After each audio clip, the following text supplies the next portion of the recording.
Olá, dando continuidade então aos sistemas suplementares para o funcionamento do motor, falaremos hoje sobre o sistema elétrico do motor, tanto do ciclo diesel como do ciclo Otto.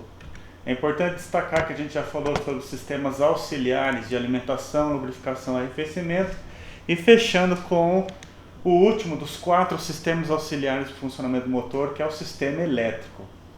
O sistema elétrico nos motores do ciclo diesel ele é muito simples. Ele só serve para dar partida no motor. Veja, por quê? Porque no motor do ciclo diesel, o que acontece? Ele possui um sistema de alimentação que vai suprir com ar e combustível, o lubrificante para diminuir o atrito, o arrefecimento para fazer o controle da temperatura do motor.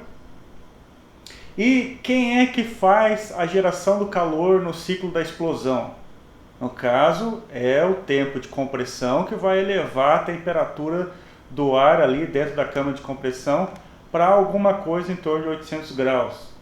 Já nos motores do ciclo Otto, a gasolina, não ocorre dessa forma. Quem gera o calor é a vela, através de uma faísca de uma centelha. Então, é importantíssimo o sistema elétrico nos motores do ciclo Otto. Mas do ciclo diesel não. No ciclo diesel não tem vela. Então no ciclo diesel, o que ocorre? O sistema elétrico ele só é organizado, construído pelos elementos bateria, motor de partida e o alternador para fazer a recarga da bateria. Nesse caso, para o funcionamento do motor em si, o alternador, veja que ele é um componente para fazer o reabastecimento de cargas da bateria. Mas ele não pertence ao sistema elétrico como função elementar, como sistema auxiliar. Se não houvesse alternador em qualquer motor, o motor continuaria funcionando. Por isso, o alternador é um componente suplementar no sistema elétrico. Ele não é vital para o funcionamento. Quem é vital é a bateria. Se a bateria não tiver com carga, aí sim é importante o alternador. Veja, o alternador é importantíssimo, principalmente no motor de ciclo Otto, que vai depender da formação do calor através da centelha gerada pela vela. Mas nos motores do ciclo diesel, se eu tiver uma bateria com carga, eu não preciso de alternador. É óbvio que ao longo do tempo essa carga vai ser desgastada e eu vou precisar fazer a recarga dela, mas então eu quero focar que assim, em suma, né, os componentes elementares do circuito elétrico do motor de ciclo diesel é bateria, motor de partida, que eu estou apontando agora, e chave, que é que eu vou girar lá para fazer a partida do motor. Muitas vezes em alguns equipamentos mais antigos, diesel, por exemplo, ônibus muito antigo, trator muito antigo, a partida do motor do ciclo diesel é por um botão. Por quê? Porque depois que eu aciono, faz o funcionamento do motor de partida, que a gente vai ver logo na seguida, o motor de partida deixa de operar, pronto, eu não preciso mais da chave.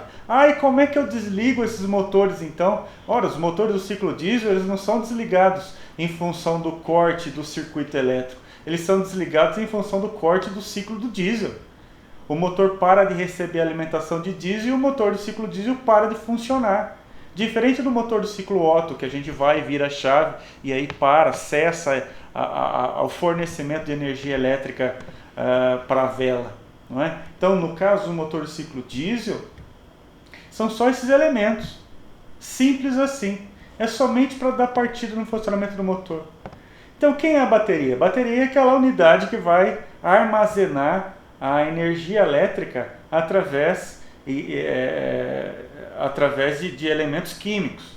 E essa liberação da energia elétrica é feita quando há necessidade e em função desse momento que há necessidade, que há o processo de geração de energia elétrica através do processo químico na bateria.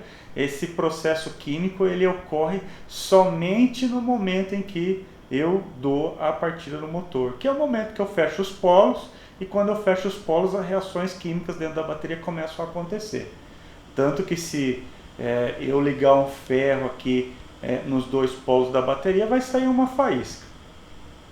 Já nos motores do ciclo Otto, que é gasolina, o sistema elétrico é um pouco mais complexo, porque o sistema elétrico dos motores do ciclo Otto, o sistema elétrico é fundamental para o fornecimento de energia elétrica para vela, para que a vela faça a geração da centelha no momento da explosão.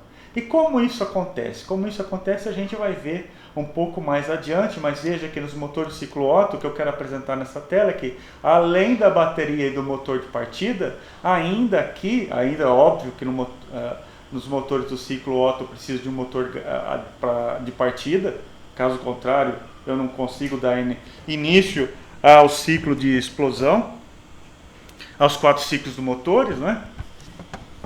Então, nesse caso, os componentes do motor do ciclo Otto, os componentes do sistema elétrico do motor do ciclo Otto são um pouco mais ampliados, que nesse caso é a que eu estou ilustrando aqui, a bateria, uma bobina de ignição, um alternador que vai fazer um distribuidor que vai fazer a distribuição da corrente elétrica para as velas. E aí veja que nós temos aqui 4 velas ilustrando um motor de 4 cilindros.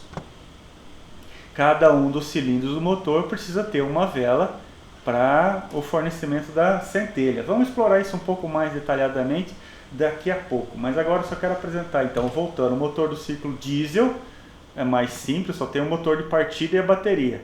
O motor do ciclo Otto, além do motor de partida e a bateria, ainda tem outros elementos, como a bobina, distribuidor e velas, e os cabos todos, né?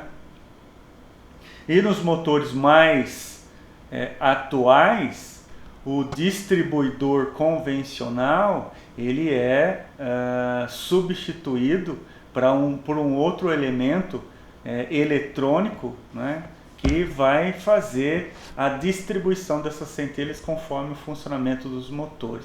Mas em suma, para entender para entender o funcionamento é melhor que a gente pegue um sistema mais antigo composto por um distribuidor clássico, e é isso que eu vou explorar nesse tema, né? O outro só foi substituído por uma placa de circuito de componentes eletrônicos, ficou muito mais simples o funcionamento através desse circuito eletrônico, com menos manutenção, baixíssima manutenção, mas para entender o funcionamento em si é melhor a gente entender aqui pelo uso da ilustração com o distribuidor, tá ok? Então, os motores do ciclo diesel, que nós estamos vendo aqui um motor do ciclo diesel sendo ilustrado, a gente vê que então a gente tinha lá a bateria e o motor de partida. Aí a bateria que possui aqui a reserva química de eletrólitos dentro de placas de chumbo. Uma bateria convencional tem placas de chumbo. Essas placas de chumbo são inundadas numa espécie de piscininha aqui por uma solução eletrolítica, e essa solução eletrolítica vai fazer com que no momento em que a gente fecha o circuito aqui juntando os dois polos, mas a hora que eu dou partida, a hora que você dá a partida e fecha a partida do motor, você está fechando o circuito elétrico juntando os polos aqui através do motor de partida, e aí há o início do processo da transformação da energia química em energia elétrica, fornecendo eletricidade no polo positivo e no polo negativo. E aí esse cabo vai levar essa energia através aqui do induzido no motor de partida. Então vamos entender o funcionamento do motor de partida. O motor de partida é um motor elétrico DC, ou seja, de corrente contínua. Esse motor de partida do corrente contínua, veja que aqui ele possui escovas, então é um motor escovado. Esse é um elemento que possui muita manutenção no motor de partida. Ele, de frequência, de tempos em tempos, nós precisamos trocar a escova do motor de partida. E a escova nada mais é que um pedaço de grafite sólido, né, que transmite energia. E esse grafite sólido está em contato aqui com esse motor nessa posição. Quando ele recebe energia nesses dois pontos, ele vai fazer o funcionamento, vai começar a girar. Então veja que na grande maior parte do tempo do motor de partida ele está parado, ele está nessa condição aqui que a gente está vendo agora, ele não está em funcionamento. Ora, não é a todo momento que nós estamos virando o motor de partida, não é? Tanto que se eu pegar um motor em funcionamento e virar a chave para dar partida, ele vai fazer um barulho esquisito, um barulho que não deveria fazer. Ora, esse barulho não deveria fazer porque eu não deveria estar virando a chave do motor de partida, ou seja, dando a partida quando o motor já está em movimento. Porque quando o motor já está em movimento, o que acontece? Aqui nós temos a ilustração do motor e o volante do motor, que é essa peça, essa massa metálica que vai proporcionar energia inercial para o movimento dos 4 tempos do motor. E essa massa inercial é muito importante porque, veja, a energia mecânica ela só é gerada no momento da explosão, nos outros tempos ele está consumindo energia mecânica, então essa massa metálica dá energia inercial aos movimentos dos 4 tempos do motor. E veja que aqui ao redor dessa massa metálica, eu estou ilustrando aqui uma cremalheira, que é uma espécie de dente de engrenagem. Está vendo aqui esse monte de dentinho? Pois é, porque isso é uma engrenagem também. É uma engrenagem para quê? Ora, para o acoplamento dessa parte aqui do motor de partida que eu estou ilustrando. Então o motor de partida ele está, na grande maioria do tempo, ele está parado, ele não está em movimento. Somente no momento em que, somente porque veja você, quando a gente pega uma bateria do sistema elétrico do motor, veja lá no seu carro, veja lá no trator, no caminhão, seja onde for. Eu gostaria que você observasse, olha no Google se não tiver aonde. Digita no Google aí, aonde está ligado o polo negativo da bateria. Olha lá no carro. Você vai ver que o polo negativo da bateria, está escrito menuzinho em cima da bateria, ele está ligado na carcaça do carro. Ele está ligado na carcaça do trator, está ligado na carcaça do caminhão. Então, ora, toda a carcaça do caminhão, do carro, do trator, ele está eletrificado negativamente. Ok? Então, todo o motor ele está carregado negativamente.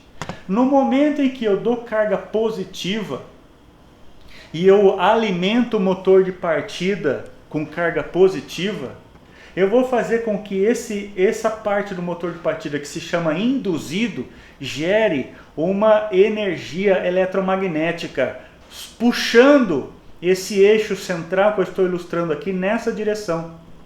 Então no momento em que eu dou energia elétrica e a carga, então se todo motor elétrico, todo motor do veículo, seja do que for, está carregado negativamente, no momento em que eu alimento ele de carga positiva, e aqui também então a carcaça do motor de partida está carregada eletricamente negativamente, no momento em que eu alimento com carga positiva, e é isso que eu faço a hora que eu giro a chave do trator, do carro, seja do que for, então ao alimentar essa posição aqui, ó, que eu estou ilustrando, de carga positiva, eu gero uma energia eletromagnética e eu construo um ímã aqui dentro, é isso que faz, né? Ele é como se fosse o ímã já existia, o ímã já está aqui dentro, mas no momento que eu carrego ele negativamente, positivamente, eu avivo aquele elemento, ou seja, eu crio energia eletromagnética, e no momento que eu crio energia eletromagnética, esse componente ele puxa o induzido, que é esse elemento que eu estou mostrando agora, ele puxa o induzido e veja que ele tem uma alavanca, e na hora que ele puxa o induzido, ele vai empurrar esse elemento desse espécie de um pinhãozinho que vai ligar aqui a coroa. Então no momento em que esse pinhão ele entra em contato, veja que aqui não tem energia nenhuma. No momento em que eu faço com que ele entre em contato com o volante, ele entra em contato com o polo negativo. Porque eu já disse que toda a carcaça do veículo, inclusive o motor, está carregada de energia elétrica negativa. E no momento que a energia elétrica negativa, aqui então eu aciono, puxo, crio a energia eletromagnética, aciona, empurra o pinhão aqui na cremalheira do volante, ele carrega eletricamente negativamente e aqui tem positivo. Então no momento em que ele carrega, aqui tem positivo e aqui vem negativo, ele faz com que o motor de partida comece a girar. E no momento então que ele começa a girar, ele vai fazer o início do movimento do motor, ou seja, ele está parado, viro a chave, carrego eletricamente o sistema. Faço com que esse pinhãozinho entre em contato com a cremalheira. A hora que ele toca na cremalheira com a energia negativa, carrega o motor de partida e ele começa a movimentar.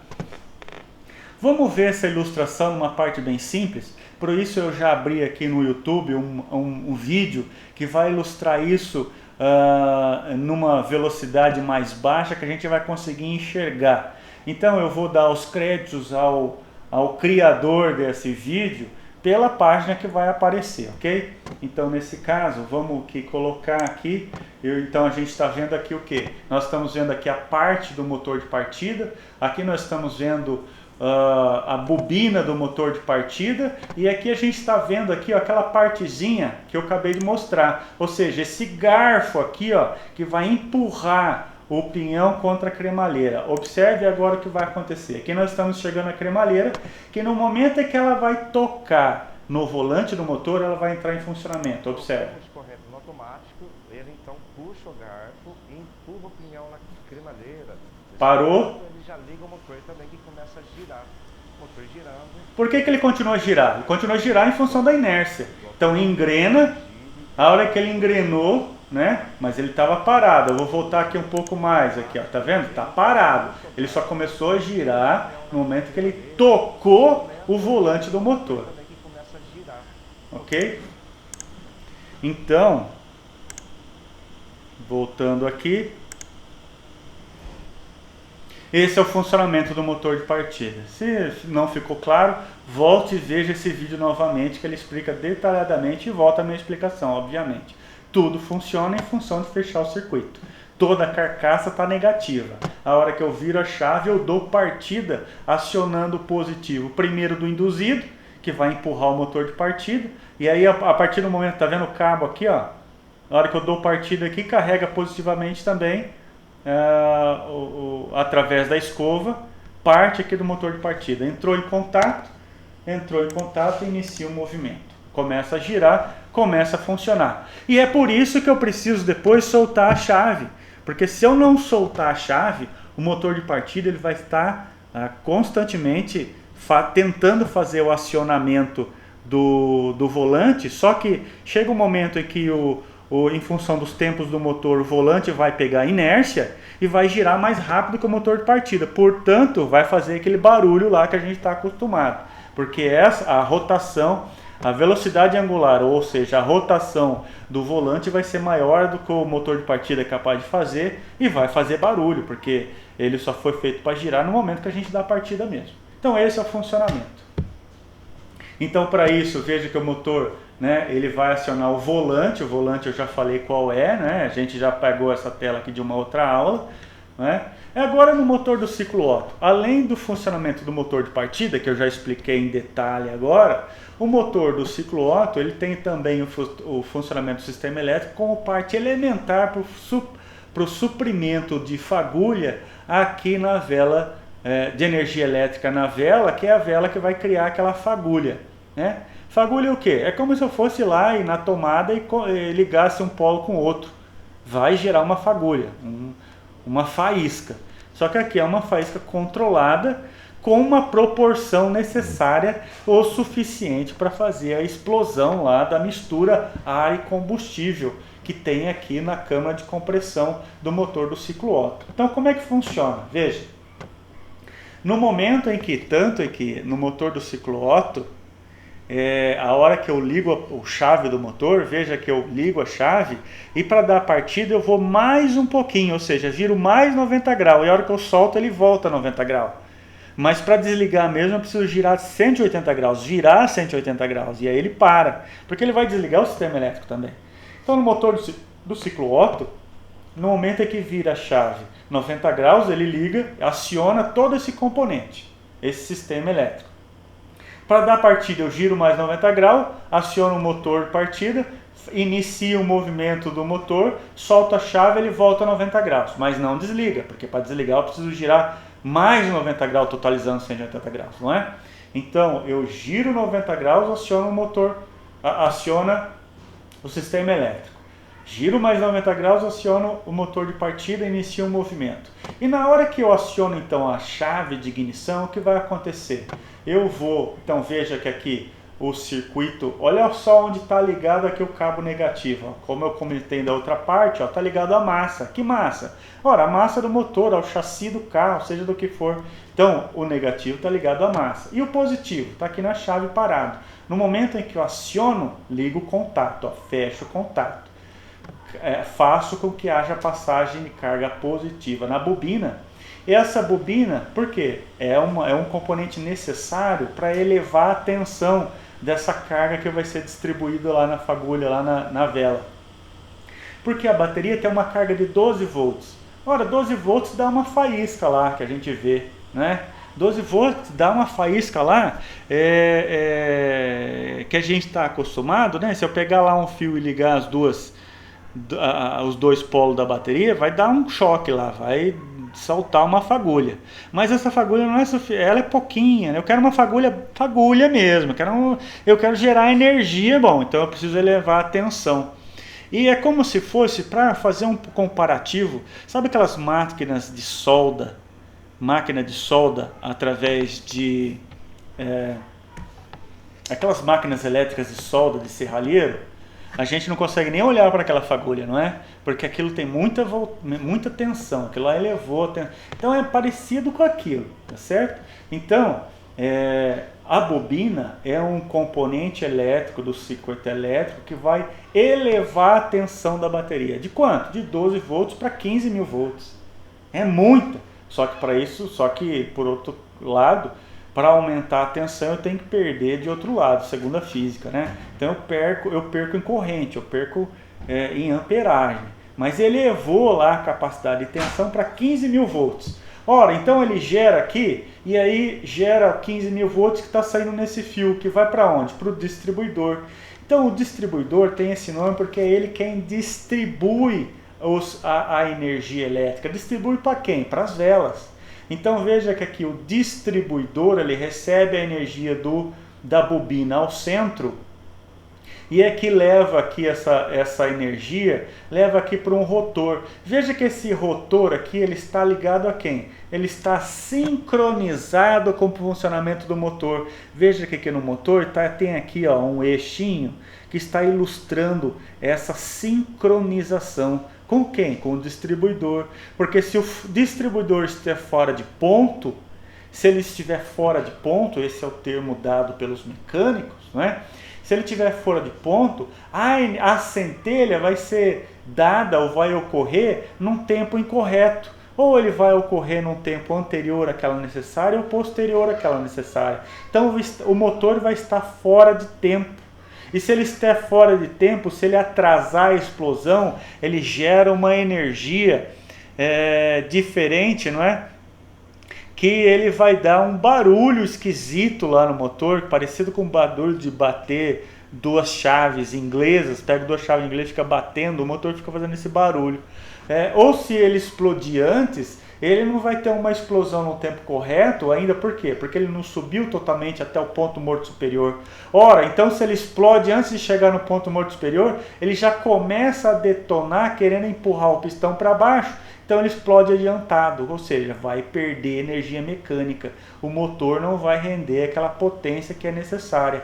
Então essa fagulha ela tem que ser gerada no momento ideal, no momento correto, no momento planejado. Para isso, o sincronismo do motor tem que estar associado com o sincronismo do distribuidor. E o distribuidor, então, aqui veja que aqui nós temos como se fosse um cachimbo, esse é o nome dado no distribuidor. O cachimbo passa por contatos aqui, ó, veja que cada um dos contatos está ligado a um fio que vai ser levado ao motor. No momento em que passou por esse cachimbo aqui, ó, que é da vela do cilindro número 1, passou pelo cachimbo, deu o contato, Então aquela energia de 15 mil volts foi elevado aqui e vai percorrer o cabo de vela até chegar na vela. E aí a vela, o que a vela é? Ora, a vela é um dispositivo que vai gerar aquela centelha necessária para a explosão, ok? Então esse é o funcionamento. No momento em que o distribuidor vai para o outro, vai para o 2, vai para o 3, vai para o 4, assim por diante, em função do sincronismo dos tempos do motor. E aqui então num desenho melhor desenhado, vamos dizer assim, mas então eu dou partida, a bobina vai gerar a tensão. Essa tensão vai ser distribuída aqui para os cilindros em função do posicionamento do cachimbo do distribuidor, e aí é levado para a vela, e a vela é quem vai gerar a faísca, quem vai gerar a centelha. Então aqui a gente vê em detalhes a vela. Essa vela ela carece de manutenção, ela precisa ser trocada de tempos em tempos. Então veja que aqui nós temos uma rosca, que ela vai ser rosqueada ali no cabeçote do motor. E aí essa rosca, então, ela vai... então existe no cabeçote um buraco que vai dar acesso bem na câmara de compressão. E aí na câmara de compressão vai ter lá essa partezinha que vai aparecer do outro lado. Então ela vai estar exposta lá, essa partezinha da vela, ela vai estar exposta àquela mistura de ar e combustível. No momento que ela recebe energia elétrica, dá contato aqui, ó, e gera um arco de energia elétrica, e esse arco de energia elétrica gera uma faísca, e essa faísca é calor, é o calor necessário para completar aquela tríplice aliança lá da explosão, que é combustível, comburente e calor, né? Então aqui nós ligamos o cabo de vela em cima, e aqui acontece, o que acontece é que em função do funcionamento do motor, esse eletrodo aqui da vela ele acaba desgastando, ele precisa ser trocado.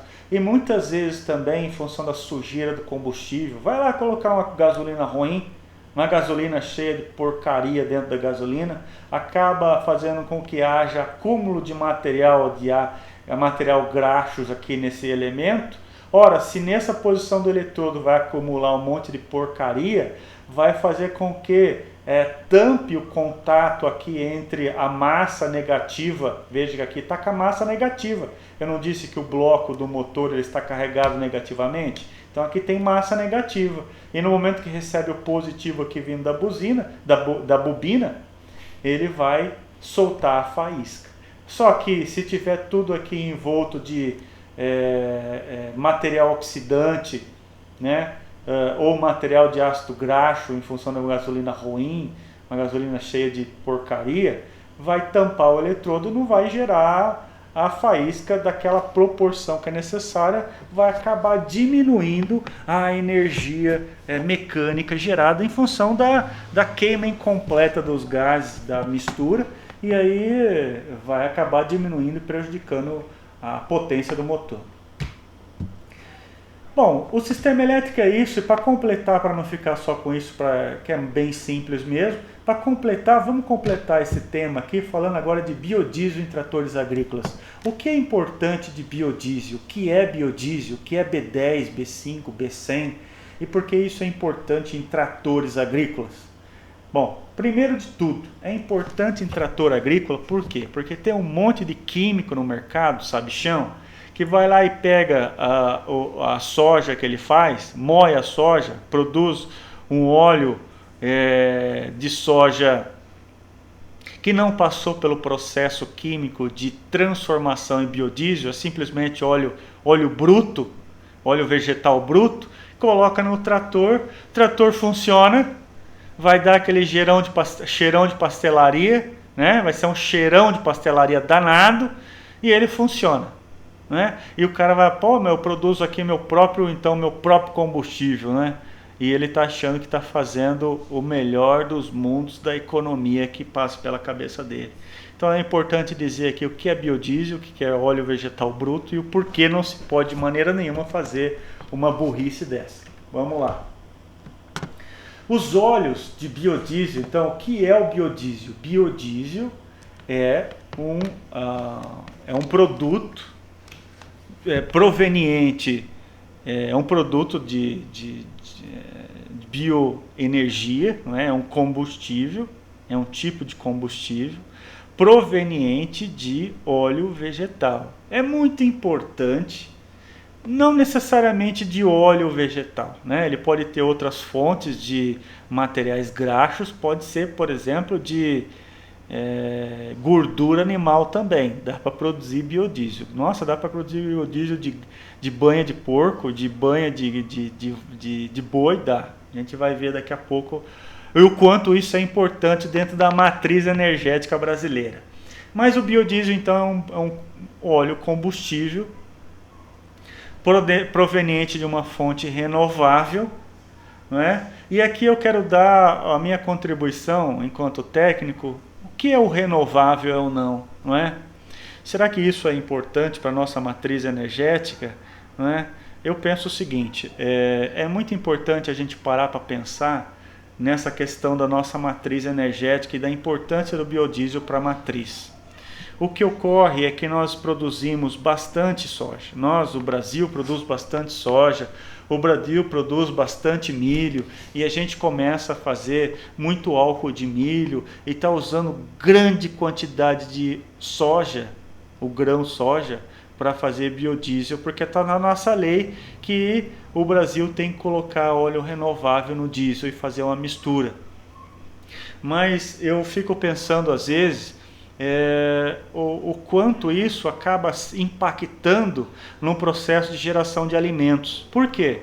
Porque a soja que nós estamos produzindo, primeiramente, ela vem... Eu não como soja, ninguém come soja, alguns poucos vegetarianos comem soja, não é? A gente não come soja no dia a dia. Estou dizendo, a gente, como grande maioria dos brasileiros, a gente não come soja no dia a dia. Né? E eu nem bebo tanto óleo de soja assim. Se for fritar alguma coisa, ela é lá, eventualmente, não é? Então, para onde vai essa soja? Olha, essa soja tem um dos grãos com maior percentual de proteína. Ele vai para alimentar bichinho que a gente come. Ele vai para alimentar galinha, porco, vaca, enfim. Então, a gente produz alimento para alimentar aqueles animais que a gente eventualmente vai levar para a nossa matriz de alimentação. E a gente está tirando, então estamos elevando o preço desses elementos para produzir óleo, para queimar em caminhão e trator? É isso mesmo que nós estamos fazendo? Mas só para parar para pensar. Ah, mas é renovável. Sim, mas a energia elétrica também é renovável. É nisso que nós temos que aumentar a nossa matriz, é para esse caminho? Só um ponto aí para a gente pensar a respeito. Mas antes de pensar a respeito, então, já que já está na nossa lei, porque é uma lei brasileira, fazer a incorporação de biodiesel no petróleo, no diesel proveniente de petróleo, né? Como é uma lei brasileira, para ler mais a respeito, acione essa página que eu acabo de descrever aqui, da Agência Nacional do Petróleo, você vai entender de onde vêm as leis e de onde vêm as percentuais. Então isso é o biodiesel. O que é biodiesel? Comentei. Né? Agora, o que é o B5, B10, B15, B100? Esse termo B é dado ao percentual do biodiesel proveniente da matriz renovável no diesel fazendo uma mistura. Ou seja, se eu tenho um B5, significa que eu tenho 5% de biodiesel misturados a 95% de óleo proveniente da matriz fóssil do petróleo, ou seja, diesel de fato mesmo.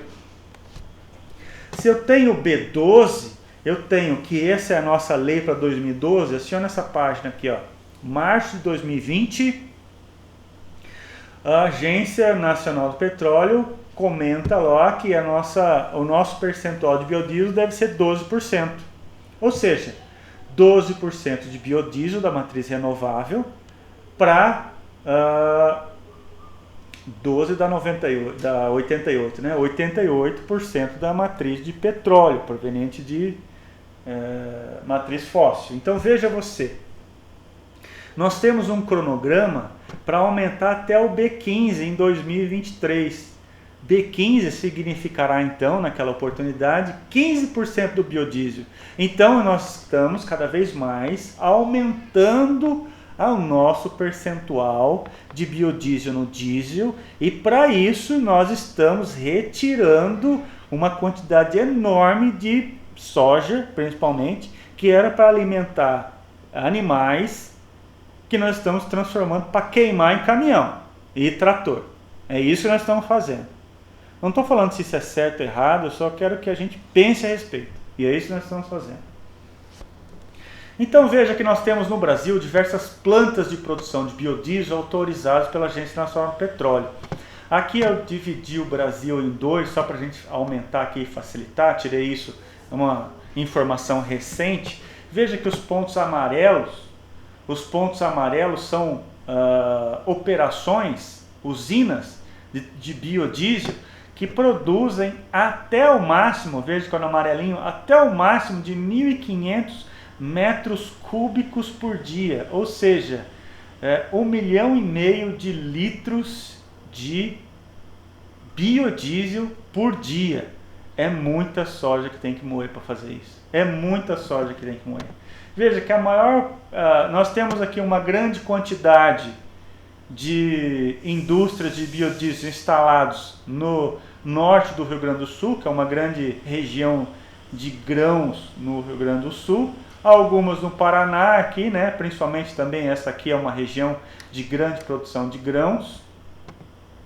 E nós estamos vendo que também existe uma grande concentração aqui em Goiás e principalmente no principal estado produtor de biodiesel no Brasil, que é o Mato Grosso. Então veja a quantidade de plantas de biodiesel aqui no Mato Grosso. Por quê? Porque, ora, é um grande estado produtor de soja. É um grande estado produtor de soja. Vemos aqui no meio de Santa Catarina, produz soja em Santa Catarina? Bom, produz soja em Santa Catarina, não em grandes proporções, mas aqui é uma grande região de quê? É muito o que aqui? Porco, galinha, né? Que tem o quê? Muito ácido graxo de gordura animal. Nossa, mas gordura animal? Então veja que a capacidade de produção é de quase 26 mil metros cúbicos. Um metro cúbico é uma caixa d'água de 1.000 litros. Então, 26 mil vezes 1.000 vai para 1 milhão de litros por dia. Essa é a capacidade instalada. Veja aqui para fevereiro de 2020, que aqui eu esqueci de colocar de 2020 aqui, nós temos a nossa matriz de produção, quase 70% da produção de biodiesel vem de óleo de soja. Só que eu quero chamar a atenção para isso aqui, quase 11% de gordura bovina. E de outros materiais graxos também, que não é da gordura bovina, mas vem de um monte de outra porcaraiada no processo de produção aí, no processo de manipulação de animais, né? E aí animais tem um monte de coisa, tem de frango aqui, quase 0,7% de gordura. Óleo de fritura, que é óleo de reuso, né? Que vem lá o cara passa lá recolhendo óleo das pastelarias, por exemplo, né? Óleo de algodão poderia aumentar esse percentual, né? Nós temos aí o caroço de algodão, a gente produz algodão, a gente usa a fibra do algodão. A fibra do algodão que a gente colhe tem a fibra do algodão em caroço, que tem ali a semente do algodoeiro que está no meio da pluma. Então essa grande parte desse material é usado para fazer farelo, para alimentação também de gado, mas não e pouco é usado aqui para o biodiesel. Então a maior parte aqui, 70% praticamente, vem de óleo de soja, né? E isso é importante, que eu coloquei lá para a gente pensar anteriormente. Agora o processo de produção do biodiesel ele passa com a cadeia. Veja, então a cadeia ele vem lá de uma série de insumos da agricultura, e aí na agricultura, seja ela familiar ou não, e hoje não é, né? Vem do grande produtor de soja, está principalmente instalado lá na cadeia de produção de soja do MT, né? Produz o óleo, e o óleo vai para uma unidade extratora, vai amassar, essa unidade extratora vai amassar o grão, sai farelo de um lado para alimentar gado, e sai o óleo para o outro. E o óleo vai para a usina de biodiesel. Então aqui no óleo de biodiesel, usina de biodiesel, veja que esse óleo vai passar por um processo agora de transesterificação, de retirada do éster que está presente nesse óleo. E aí é muito importante porque nesse processo sai glicerina. E aí a glicerina vai lá ser feita sabonete, não sei onde que vão criar tanto sabonete assim daqui a 5, 10 anos para o nosso uso, mas glicerina é um subproduto do processo e vai lá para sabonete, vai para o shampoo, ótimo. Essa glicerina faz bem para a pele. A glicerina sem ser queimada no motor faz, mas ela extrai parte da glicerina. É impossível retirar todo 100% da glicerina do óleo. E aonde vai então? Vai queimar. Vai queimar onde? Dentro do motor, no momento da explosão. E aí então, nesse processo de queima da glicerina, gera gases tóxicos cancerígenos. Só para pensar aí também, tá? Então nesse processo aí, esse processo de criação do biodiesel, sai o óleo B100. O que é o 100? A gente já comentou anteriormente. B100 ele é 100% de biodiesel, ou seja, o óleo proveniente da matriz renovável. Eu poderia colocar isso no motor para o funcionamento? Até poderia. Mas o motor ele não está preparado para o funcionamento de óleo B100. Ou seja, os nossos motores hoje, motores de diversos fabricantes, aqui eu não quero citar a marca, nós temos diversos fabricantes de motores diesel no mundo. Esses motores eles foram construídos para o funcionamento de um óleo mineral, óleo proveniente do petróleo. E quando a gente usa o biodiesel, o biodiesel ele possui outros componentes na fórmula que ele não possui o mesmo, por exemplo, octanagem do diesel comum. Só para dar um exemplo. Só para dar um exemplo também, que se a gente vê, né, o motor a álcool tem mais potência que o motor a gasolina. Então o motor flex, coloco ele gasolina, tem menos potência. Quando eu coloco álcool, tem mais potência. Ora, se você não sabia disso, pesquisa no Google. Então, quando eu coloco álcool no motor, ele tem diferente octanagem e quantidade de energia armazenada nas moléculas do álcool, tem grande quantidade de energia. E um ponto de octanagem diferente, maior do que o da gasolina. Então, ele demora mais para explodir, um pouco de octanagem maior. Então, ele precisa de mais compressão. Né? E nesse momento que ele explode, solta mais energia, dá mais energia mecânica, aumenta a potência no motor. Diferente também nessa condição aqui do biodiesel, só para dar um dos elementos que é diferente do diesel e do biodiesel. Né? E aí no momento em que esse B100 ele vai para a refinaria, né? Então essas usinas, essas plantas de produção de biodiesel, mandam o biodiesel para Petrobras hoje, atualmente, e aí ela vai fazer a mistura do diesel junto com o biodiesel, vai elevar isso aqui é uma ilustração bastante antiga, né, mas uma ilustração bastante interessante, que naquele momento era B2, né, um pouquinho biodiesel, hoje nós estamos indo para o B12, é B10 com certeza, não sei se já foi instalado o B12, mas enfim, está na lei, e aí isso vai para o posto. E aí do posto, ou vai para o posto, ou vai para o armazenamento do agricultor, vai para distribuir, aí vai para o uso. E aí no uso vai usar isso aí no motor.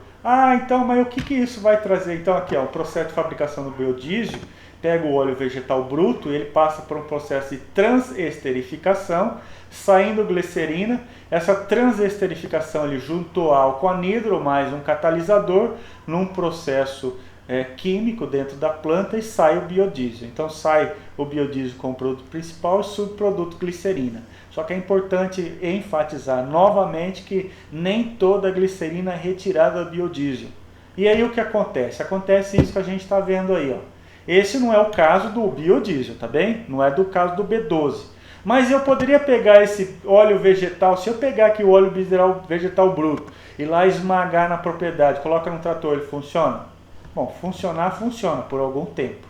Só que olha o que vai acontecer, essa glicerina, ela vai começar a formar borra no sistema de lubrificação, aqui nos bicos injetores, que é o bico injetor do motor. Aqui nós temos o virobrequim, todo lambuzado de glicerina. Aqui nós estamos vendo aqui, a parte de baixo do motor, a casquilha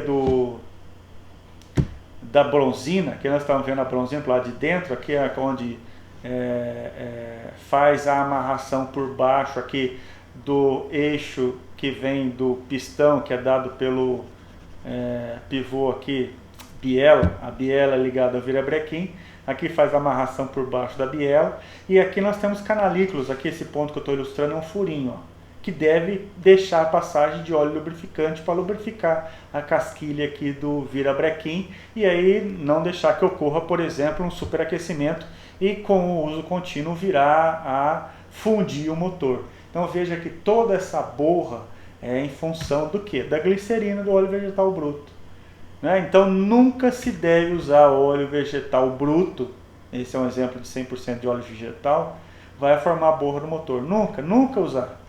Mas acontece que parte da glicerina do biodiesel está no biodiesel. E vai também fazer essa cacaraeira aqui no motor ao longo do tempo. Então o motor que trabalha com biodiesel, o fabricante tem que colocar uma especificação de uma manutenção periódica mais rigorosa. Caso contrário, vai acabar trazendo prejuízo e mau funcionamento do motor.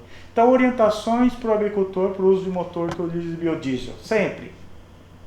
Veja que o tempo limite de estoque de biodiesel B5 é de 1 ano.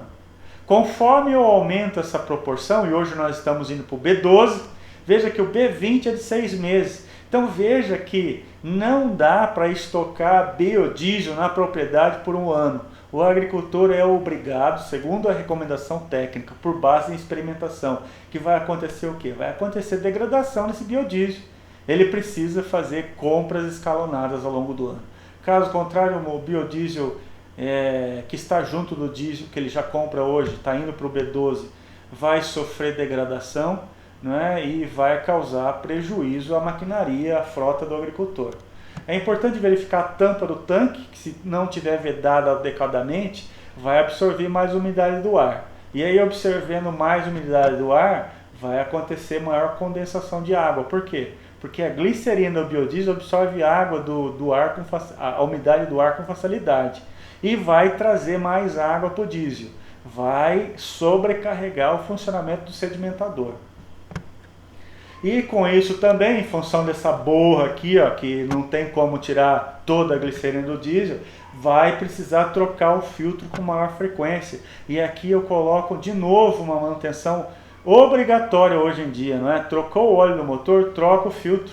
Trocar o óleo do motor sem trocar o filtro é igual trocar a cueca, tomar banho e ficar com a cueca suja. É a mesma coisa. É a mesma coisa. Né? E ao armazenar a máquina entre uma safra e outra, tenta então zerar o diesel do sistema. Porque aqui está dizendo para a gente, veja, eu coloquei aqui para tentar substituir o biodiesel por diesel convencional. Mas aonde eu vou comprar diesel convencional hoje? Não tem mais. É igual querer comprar gasolina só com gasolina sem álcool, não tem para vender. Então, nesse caso, drene o diesel do sistema, né? Drene o diesel principalmente do tanque, não deixa armazenado com a máquina abastecida, porque aquilo vai acabar decantando glicerina e fazendo juntando porcaria dentro do sistema de alimentação do motor. Então com isso eu finalizo, agradeço, muito obrigado, até a próxima.